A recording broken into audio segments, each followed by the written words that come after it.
Most people think starting a dryer vent cleaning company is low cost and easy. Just buy a vacuum, some brushes, and you're in business. But in this video, I'm going to share with you the truth of how much it actually costs to start and operate a dryer vent cleaning company. My name is Justin. I've worked as an employee at multiple dryer vent cleaning companies for the past 8 years, and I'm going to share my experience. So the bare minimum that you're going to need to get started is fairly inexpensive. I'm going to go over what you would need to get started. First, you're going to need a powerful shop vac.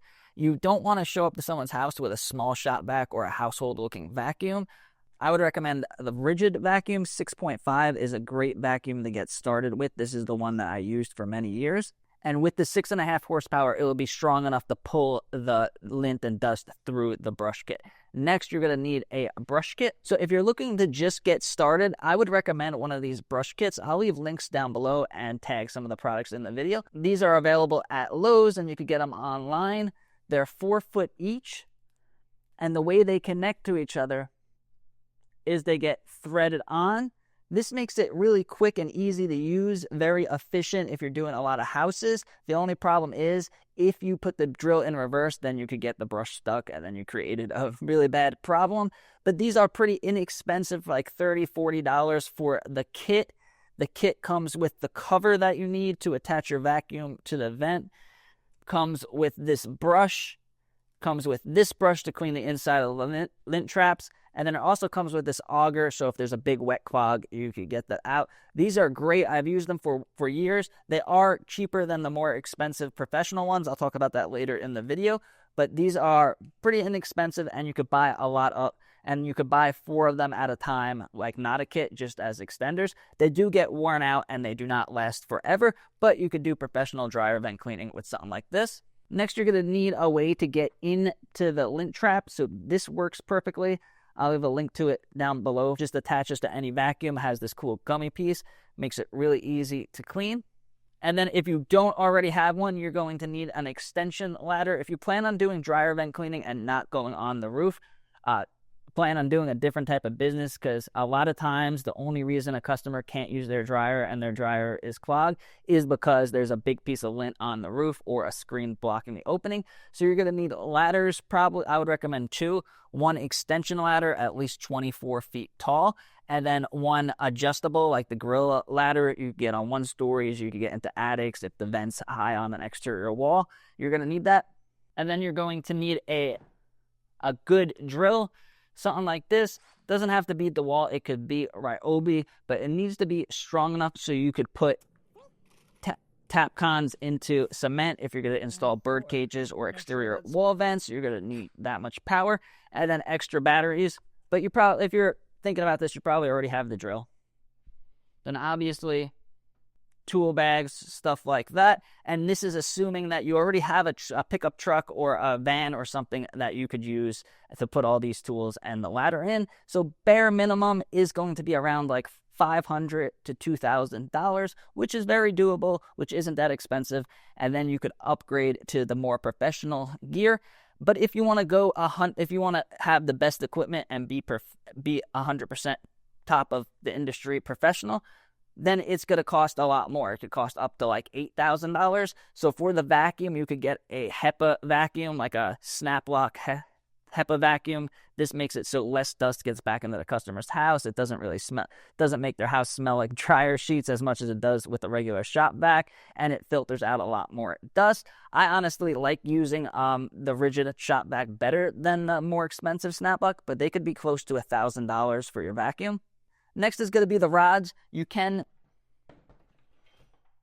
Some companies have been using these for years, and this is what they use. But if you want a better quality rods, stronger rods that are going to last longer and that won't get, and then you don't have to worry about them getting detached in the vent, then you're going to go with something like Snap-Lock. These are much more rigid. They're also they're just as flexible, but they're more rigid. They actually snap into each other. So if you put the drill in reverse, they won't come undone. And they come with a cool carrying bag. A lot more expensive brushes. You could get brushes that have like metal on them that'll polish the vent so it looks really polished. And then Snap-Lock makes a camera, a really cool camera that works really well. that attaches to your rods and goes into the vent. So you could see exactly what's going on in the vent, and customers love that for the before and afters. And then a professional appliance mover called an air sled. So you plug it in and then it uses it like airbags to lift the machine. If you're on a sensitive floor like a tile or something you don't want to scratch when you're moving out your dryers, or if it's a double stack dryer that's really hard to move, then this makes it super easy, and those could be $500 to $1,000 for just that. But if you're just getting started, you could use something like this, furniture sliders, and I've used these for years and they work perfectly fine. And then next is going to be your biggest expense, which is your vehicle. If you're going out to buy a new vehicle, it could cost, depends on what you get. If you get a big fancy Mercedes Sprinter van, you could be paying that off, having $2,000 payments for basically forever, and then you have much bigger overhead. Or a cheap van like $10,000.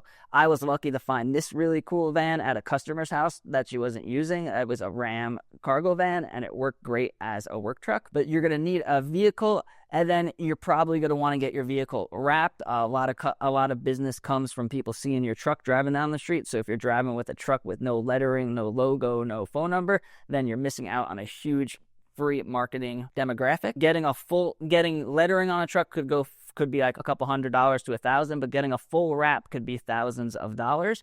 And then next, you're going to need insurance. I've worked as an employee, so I don't know exactly how much the insurances were. I just know that a lot of the condos and big buildings that I went to would have to see proof that we had at least like $1 to $2 million worth of insurance if we did property damage or something, because if you're in a condo and you drill into a wall and you cause a flood or something, you could cause a lot of damage. And then obviously insurance on the vehicle. And the next, even if you already have most of the equipment, the next thing that is the most expensive is going to be customer acquisition and retention. So the customers don't come out of nowhere. If you're doing dryer vent cleaning, it only takes like 1 to 2 hours to do the whole job.